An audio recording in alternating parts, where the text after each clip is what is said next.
My name is Dr. Ashley Branson. I am an assistant professor at Oakland University in Rochester, Michigan, and I'm passionate about mental health.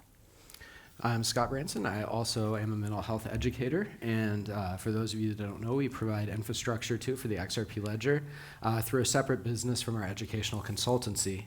So framing the presentation that we're going to give today, one of the projects we want to work on over the next couple of years, is really making mental health resources more accessible on an international scale.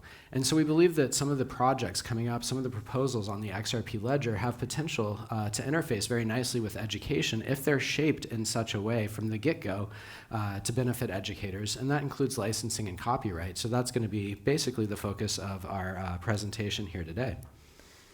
And so we do have quite a bit of experience in technology-based teaching, and I'd like to start out by kind of framing the context. With COVID and higher education over the last couple of years, it's been a very different situation for professors, and particularly in fields like mental health. So there, for a long time in mental health training, has been a belief that you have to engage in an in-person way in order to build some of the interpersonal skills and some of the empathy. Obviously, with COVID, we were no longer able to meet in person, and there was a lot more exploration around how we create sort of different kinds of education and training for mental health professionals in an online kind of context. And because of that, there was a huge explosion of basically resources that were created by professors and mental health professionals during that time. The idea that we will ever go back to how higher education was in the US post-COVID, I think is not realistic. Moving forward, students are going to demand more accessibility, more flexibility in their learning, and so there's going to be a continued proliferation of these kind of online resources that faculty members and mental health professionals will be creating. And so today we really want to talk to you guys some about licensing and copyright, and if we have time, about verifying educationality. Okay, so a disclaimer, we are from the US, so I am not an expert on your international context. Copyright laws definitely vary. While there are international agreements that exist or some consistency, copyright laws are really nuanced. And so we can talk some about educational fair use and some of those pillars, but I want to start out by saying I am not a copyright lawyer, and if you have specific copyright questions, I would suggest that you talk to a copyright lawyer. I consult a lot with my reference librarian at my university, so I am not capable of giving you that kind of information. I will say that in education, copyright violations are abundant, and part of that is because it's ambiguous. So student and faculty a lot of times rely on images and content that's sourced from the internet. And so when I'm giving presentations, for example, or when I'm lecturing, a lot of times I'll just have a picture behind me. And in mental health, that's helpful because it can help to, it's called photo elicitation, and it helps people to kind of access emotions or experiences and talk through things. And so there is a need to be able to find images or videos or that kind of thing to be able to use in your lectures to make them more dynamic. It is really difficult, though, to find out, am I using this in a fair use way? So for example, I would use Flickr a lot, because they do have Creative Commons licensing, and I can see sort of, is this a fair use? At the same time, I am trusting that the person that uploaded the image actually owns the image in order to tell me that it's a fair use. So that's not always the case. And in the US, copyright exists as soon as someone creates an original work.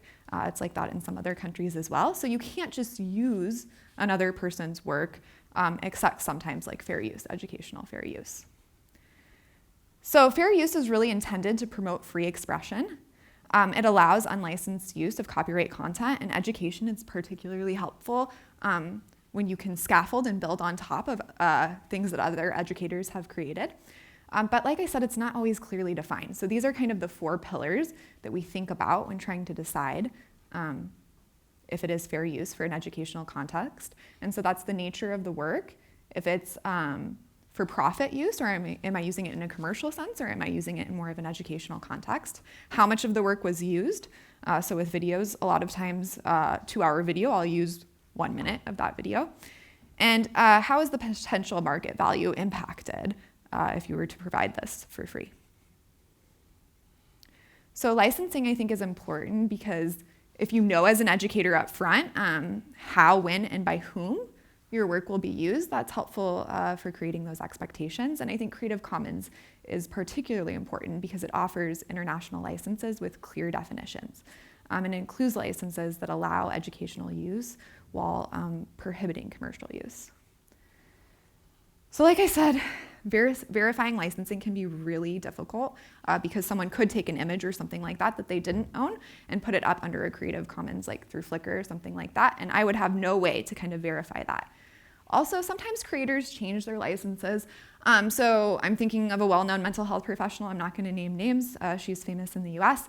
She put out a video lecture under Creative Commons license. I edited that lecture and shared it with my class. A year later, she took down that video and she removed the slide that had the Creative Commons and said, no, now I'm taking this back. So while they say that it's irrevocable, people do actually revoke their licenses after the fact, and then you're kind of in a weird situation where you have this edited video that was originally released under Creative Commons, and now she's saying she no longer wants it to be. Okay. You can use archive.org to provide a historical record in order to look back and see if something was originally licensed under Creative Commons, but it becomes really problematic because it's not easy to search, and you have to keep track of every single URL. As an educator, that gets very complicated very fast, and it's too much to be able to keep track of. So we think that NFTs can offer potentially a better solution here. And to be clear, when we're talking about this, we're a long way out from this on the XRP ledger. This isn't something that's coming tomorrow, right? As an infrastructure operator, we're still looking at passing amendments for version 1.7.0 for the network, right? Because we don't want a large portion of the network to become amendment blocked and for those servers to not be able to participate in consensus and so forth. NFTs would be a very substantial change to the XRP ledger. It could perhaps be something better suited to a sidechain or something like that, but we're very early in this development process. And so for that reason, we wanted to engage developers, in this ecosystem in particular, but hopefully other ecosystems as well, and more of a conversation about how can we start integrating copyright and licensing into NFTs themselves, right? If these are irrevocable, these licenses are irrevocable, there's arguably benefit to storing them in an immutable fashion, right? Granted, there's some potential challenges with that we'll come to in a bit. But overall, there's really tremendous benefits, and the ability to account for these images and videos and other content that educators are using is just enormous, right? It helps us be less anxious as educators because we're not worried about getting sued. So really, it also provides protection for the creators as well, to some extent, right? They have a clear record. They've made this work. They've copyrighted this work. They've licensed this work, right? And that's stored in an immutable record on the blockchain. And so it's protecting end users. It's protecting creators as well. Just because something's stored in an NFT, too, it can still be copyrighted. It doesn't mean it's something that has to be publicly available, right? You can have an image on your own website, stored in an NFT, or represent it through an NFT. It wouldn't be stored on the NFT to have to live elsewhere, which is another challenge. But you can keep it copyrighted, and you can say no one else can use this image on their website, and if someone else does, you have grounds to do a DCM or DMCA takedown notice, potentially, if you so chose to. There's also the potential for content creators to be able to sell their work actually as a license rather than transferring the copyright, right? With NFTs right now, there's a lot of ambiguity in terms of what are you actually buying, right? That's kind of the big question about NFTs at the moment. What are you actually buying when you buy an NFT? Licensing and copyright answers that question much more clearly if we're talking about creative works, right? Are you actually buying the copyright to that work to where you can resell it to other people, license it out to other people, or are you simply buying the right to use that work or to reproduce it or to build on it? So looking at the standards draft 20D there, it's still, like I said, in very early development, but it does include a lot of useful fields. One of those fields that it does not include, though, is anything about licensing or copyright. And so what we want to bring to the attention of this absolutely brilliant crowd is the fact that we really do need a solution to where we can bring licensing and copyright onto the ledger. We don't necessarily know exactly how that would look, right? We're not developing on the actual XRP, well, we're building on the XRP ledger. We're not developing the core RippleD software or something like that. So we're hoping to start a conversation, get people thinking and engaging around NFTs. If this is something in the next few years that's going to potentially come to the XRP ledger, how can we make this as beneficial as possible, particularly around the education sectors, the nonprofit sectors, and people that really benefit from having that content?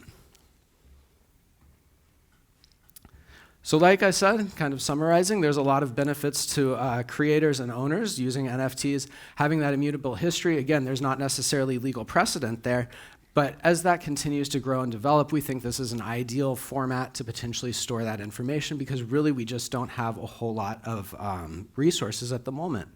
Especially if you're not licensing content individually, right? Like if I wanted to use Thomas's lovely background that he had in his presentation, I could potentially approach him and get an individual use license. That kind of use case is potentially too complex for NFTs because of the amount of data that would be required to store on Ledger, right? Maybe Thomas licenses video to 100 people, 1,000 people, or something like that. So we're not necessarily talking about stock image websites, things like that. We're hoping to target more small-level creators, educators, folks of that nature, and provide them the resources they need to clearly license and copyright their content and distribute it so that the world can benefit from it, build on it, and continue creating. So, like we started out saying, we do plagiarize a fair amount in education, for better or worse. It's not the most ethical thing. Teachers, mental health professionals, folks like that are highly trusted. If there's ways that we can move to help people stop stealing these works, that's to the benefit of the entire ecosystem and really all of our cultures. So we believe storing licensing information on NFTs has a huge amount of benefit that direction because of that immutability. So thank you all. Thank you.